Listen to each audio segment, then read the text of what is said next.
So today we are looking at a two-parter by HistoryMarche about the legendary Charlemagne. Now, very interesting little fact about Charlemagne. Before I graduated with my bachelor's from university, my last semester and one of my last classes was called the Senior Symposium, and we had to read a lot of works by an author named Italo Calvino, and one of the novels we read was called The Non-Existent Knight. It's a really interesting look in, the idea of chivalry and knighthood and what exactly that means. It's a very interesting novel. I would definitely recommend it. That entire class, all we did was read Italo Calvino. And what's interesting about that novel is that Charlemagne himself is a character within it, and we learn through the professor essentially Charlemagne's lasting legacy on literature and kind of how his legend has kind of been its own thing within the fictional world of literature. And it's also impressive because, well, he was a real guy. I believe he's accredited as the first Holy Roman Emperor, Holy Roman Emperor, crowned on Christmas, I believe. And what else do I know about him? He had a really profound effect on Europe, and his empire was very big, one of the biggest, I believe. Especially near the western part of Europe. And what I know is that obviously he contributed to kind of the arts in a sense, his kind of legend in itself contributed to what I mentioned, literature, and I believe poetry and things. So that's kind of the gist of what I know about Charlemagne. There's a lot to the legend, but I don't know the specifics of the man, and that is why we are here, to learn more about the more historical aspect of Charlemagne, told to us by the amazing HistoryMarche. Now, the link to this video is down below, but if you enjoy my content and you want to help support me, feel free to like, comment, and subscribe to my small but humble channel. It would really help me out a lot, and I would appreciate it from the bottom of my heart. With that said, without any further ado, let's get to it, shall we? Let's watch Charlemagne Part 1, The Rise, by HistoryMarche.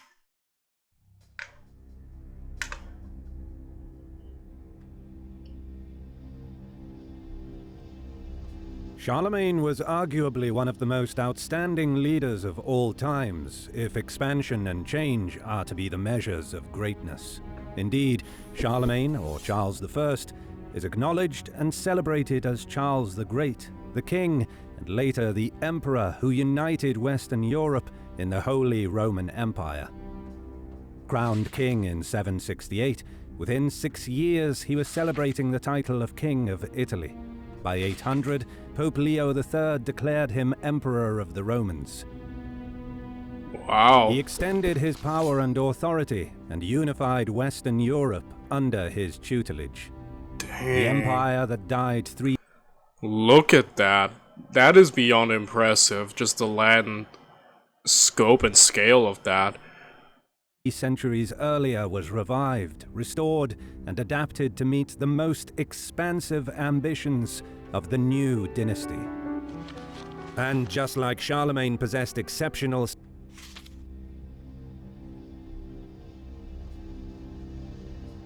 Charlemagne was born around 747. His father Pepin the Short and his mother Bertrada of Laon were king and queen of the Franks until Pepin died in 768. Pepin divided his legacy between Charlemagne and his brother Carloman, who ruled jointly but controlled their areas of influence. Charlemagne inherited the outer part of the kingdom, including West Aquitaine, North Austrasia, and Neustria. At the same time, the younger brother took the inner part, including southern Austrasia, Septimania, eastern Aquitaine, Burgundy, Provence, and Swabia. The expectation was that each would continue to negotiate their responsibilities. However, it all changed with the death of Carloman in 771. While Europe had wallowed in darkness and despair, Charlemagne fixed the new beginning of a religious, educational, and cultural transformation. His first task was military expansion. He spent 30 years from 772 conquering new lands, spreading Christianity, and establishing unity under his protection. Charlemagne led battles, taking up his position as leader of the Skara, or military elite, throughout his campaigns. The first and most significant of Charlemagne's crusades was the settling of the Lombards. The capture of the lands to the north of Italy bore additional responsibility because of assurances given by his father, Pepin. In 771, the new Pope Adrian I demanded the return of lands, only to see King Desiderius of the Lombards retaliate and drive his way through papal cities onto Pentapolis and Rome. Adrian appealed to Charlemagne to support him and honor his father's commitments. He called a conference at Thionville, where Charlemagne threw his weight behind the Pope and demanded that Desiderius comply. The ensuing confrontation saw Charlemagne and Bernard advance across the Alps. Together they drove the Lombards back to Pavia before engaging with them and finally declaring their victory in 774. Charlemagne firmly supported the papacy, upholding his father's commitment and accepting the title of patrician in a visit to the Pope. He returned to Pavia in triumph, granting amnesty to those who opposed him and declaring his victory. His campaigning defined his future ambitions for territorial expansion and established his future relationship with the Church of Rome.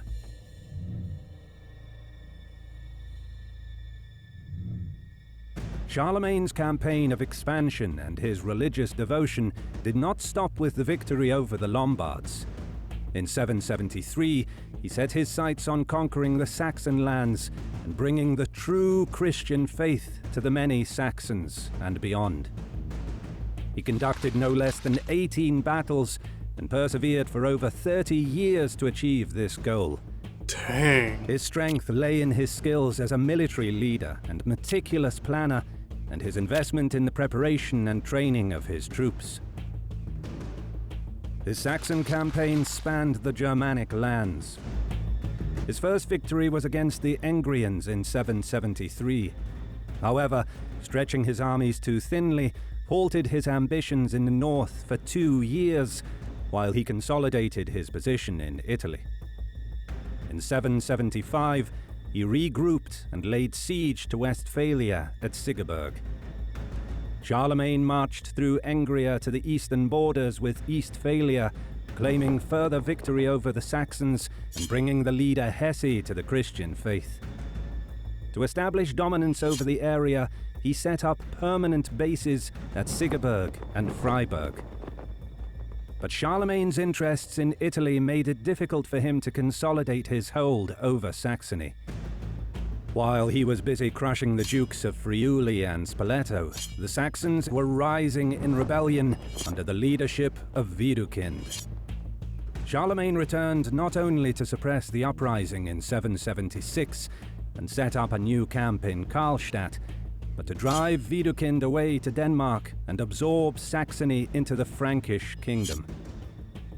He set up a new national assembly at Paderborn and began the conversion of the Saxons to Christianity. But Charlemagne's ambition did not stop there.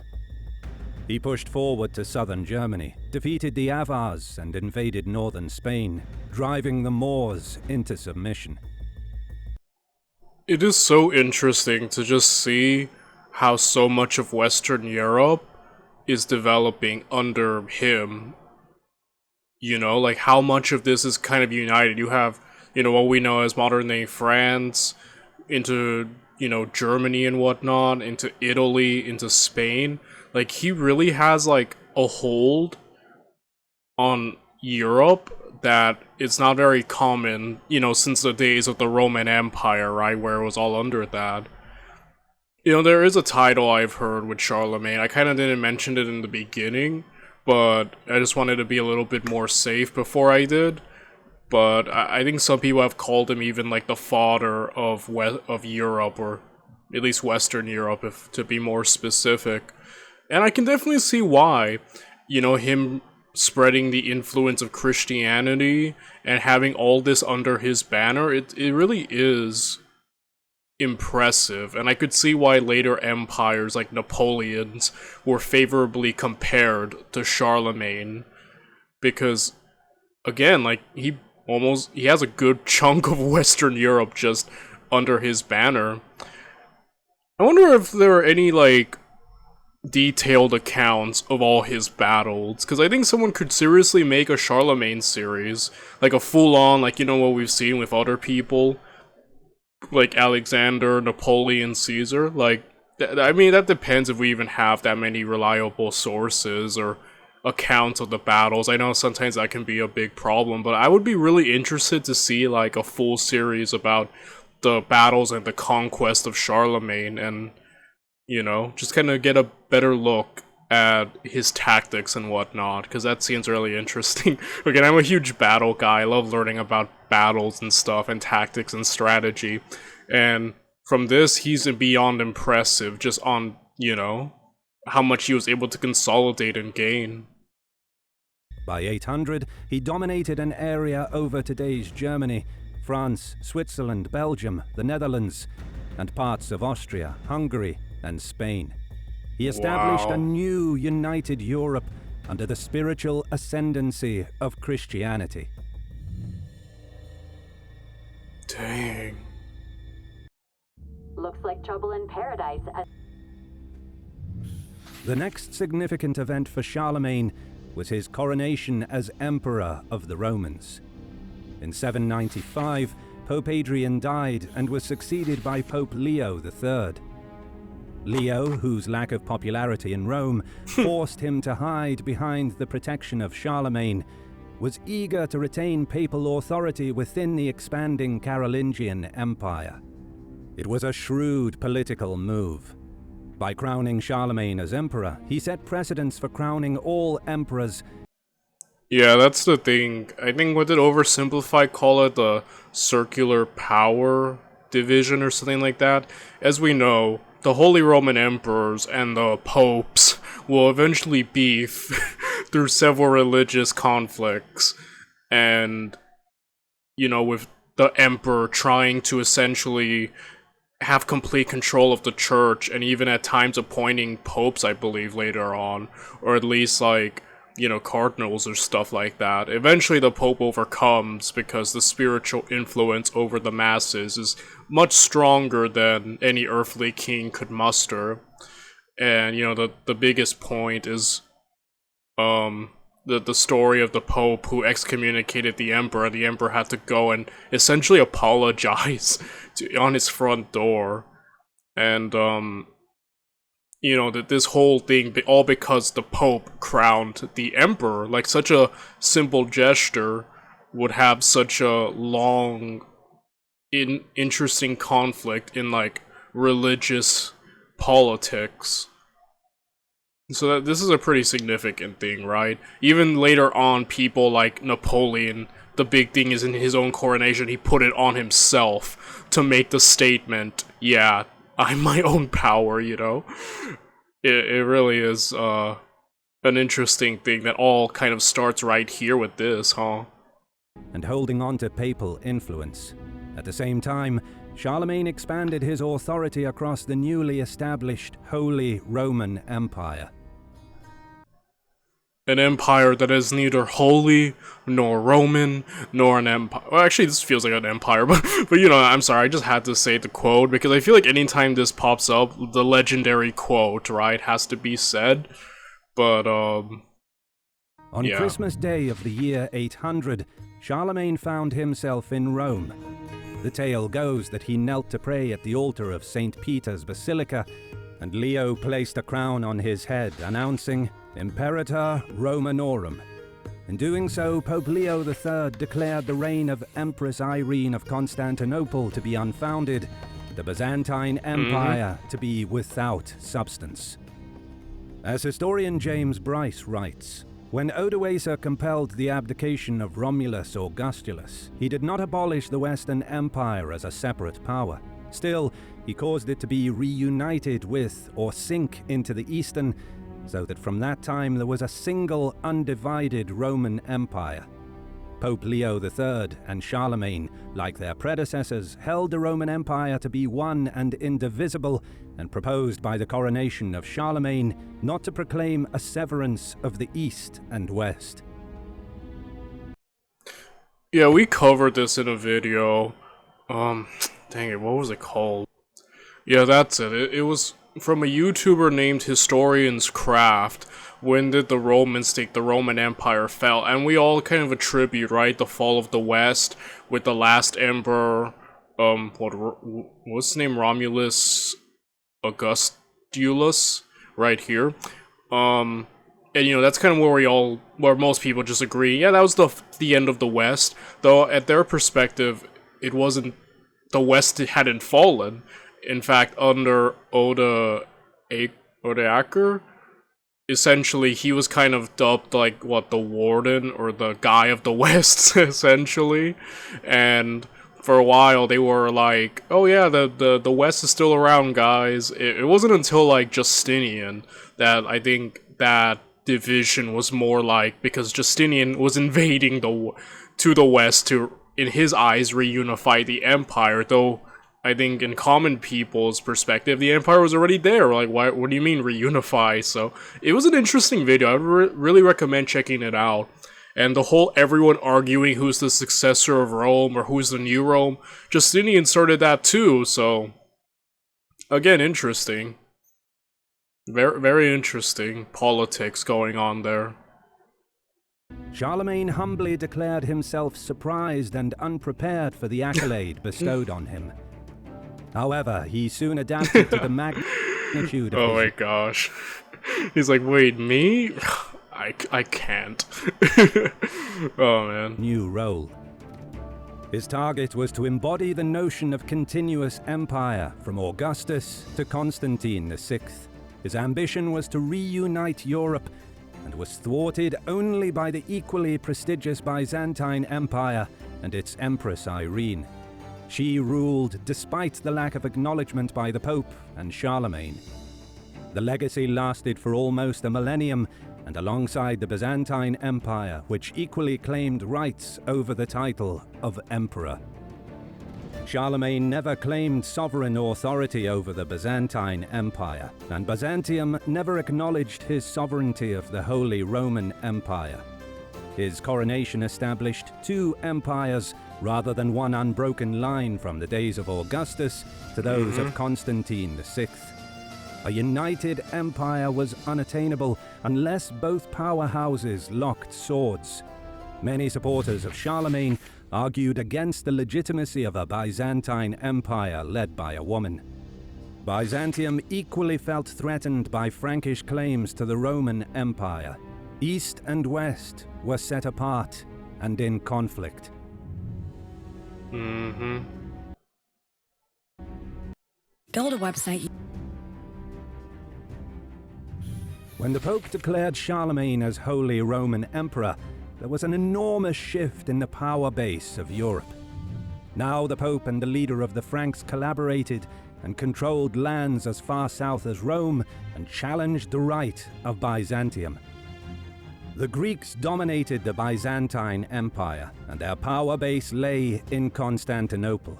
Traditionally, they held the title of Roman Emperor and exercised the only right to judge over the papacy. Declaring for Charlemagne, the Pope turned his back on the authority of Byzantium and the power of Constantinople. Historian John Julius Norwich writes of their motivation. By whom, however, could he, the Pope, be tried? In normal circumstances, the only conceivable answer to that question would have been the emperor at Constantinople. But the imperial throne was at this moment occupied by Irene. The empress was notorious for having blinded and murdered her own son in the minds of both Leo and Charles. But this fact was almost immaterial. It was enough that she was a woman. The female sex Yeah, that's really the main part of it. We covered this in the Christian and the schism between the West and the East by kings and generals and Irene, and a big part of it was, yeah, again, she was a woman, and women, as we know in history, it was uncommon for them to kind of be the main leaders or kings or emperors, right? It was usually a man's job. So, again, like, her just being a woman gave the Pope not only, like, gave the Pope an excuse to kind of pull away, and was probably a big factor, yeah. Was thought to be incapable of governing, and by the old Salic tradition was debarred from doing so. As far as Western Europe was concerned, the throne of the emperors was vacant. Irene's claim to it was merely an additional proof, if any were needed, of the degradation into which the so-called Roman Empire had fallen. It may be that the Pope never really expected to achieve harmony with Constantinople. Relationships between the Pope and Byzantium were fractious since early in the century. Yeah, some factors like, Leo III and his destruction of the icons kind of already was a earlier souring of the point between the papacy and the Holy and the Roman, aka Byzantine Empire. Like things were already getting heated before. If anything, like I said, like this kind of Charlemagne also served as an excuse to kind of pull away, because like the papacy was, declaring independence and pulling away from the Byzantines. So having Charlemagne also kind of has another factor of like, oh, he's the true Roman emperor, we declare, and kind of more like a Roman emperor who's under the papacy's kind of control. Maybe not control's the word, but one they like because they crowned personally, and one they work with. So I think it's overall just a very interesting dynamic there. It's very complex, but it's really interesting. By 750, the influence of the Byzantines in Rome and southern Italy was limited. The papacy opposed the destruction of Christian icons, which was central to the laws of Constantinople. And then, politically, the questionable leadership of Irene led the Pope to declare that there was no living emperor when he anointed Charlemagne. In crowning Charlemagne emperor, Pope Leo effectively gave the church authority over the empire and turned away from the Byzantines. Norwich further explains that by crowning Charlemagne, the Pope arrogated to himself the right to appoint the Emperor of the Romans, establishing the imperial crown as his gift, but simultaneously granting himself implicit superiority over the emperor whom he had created. And it's true. Look at because before it was the papacy was kind of under the thumb of the Byzantines, and now they have the prestige, they have the power, they are the kingmakers in a sense. Symbolically and also practically later on, as we know. So yeah, really, this is just it's a really shrewd move by the papacy, ain't it? And as we know, eventually the papacy ends up just becoming outside the influence of even the Holy Roman Empire, even superior, So it's kind of amazing that it began here and it all worked out for them, Because the Byzantines had proved so unsatisfactory from every point of view, political, military, and doctrinal, he would select a Westerner, the one man who by his wisdom and statesmanship and the vastness of his dominions stood out head and shoulders above his contemporaries.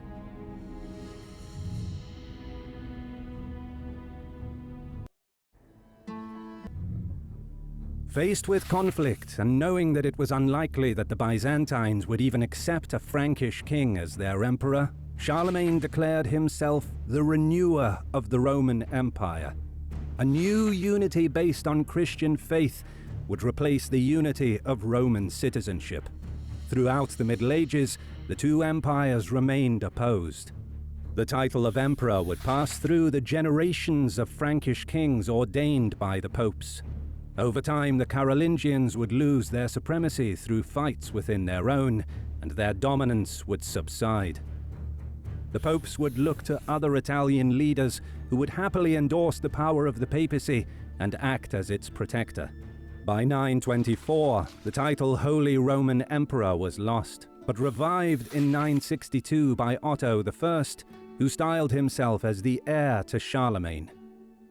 And the title would remain for 1,000 years. Until Napoleon killed it. To recap, Charlemagne was determined to expand his realm and spread Christianity across Europe. To this end, he embarked on a 30-year military campaign of conquest. By the year 800, he controlled Western Europe, including present-day France, Switzerland, Belgium, the Netherlands, Germany, and parts of Austria and Spain. Impressive. The coronation in 800 AD extended his authority, and he used the circumstances to claim he was the restorer of the Roman Empire, which would continue to exist for nearly 1,000 years in the form of the Holy Roman Empire. The Pope's motivation for crowning Charlemagne was to give the papacy and the Church implicit authority over the empire and gain security from the emperor. Next up, we will cover Charlemagne's reforms. Okay, and we'll cover part 2 tomorrow, but I must read these footnotes first. Okay, he was crowned Holy Roman Emperor on Christmas Day. He nicknamed the father of Europe as the founding father of both the French and German monarchies.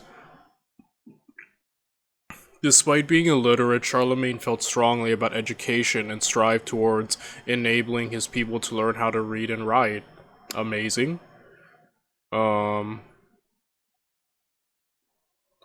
Charlemagne displayed strong leadership and good administration skills. He placed Frankish nobles in charge of governing the conquered territories. However, he allowed local laws and culture to remain in place. Laws were written down and recorded, and he ensured that they were enforced. Awesome. And tomorrow we'll look at part 2. Until then.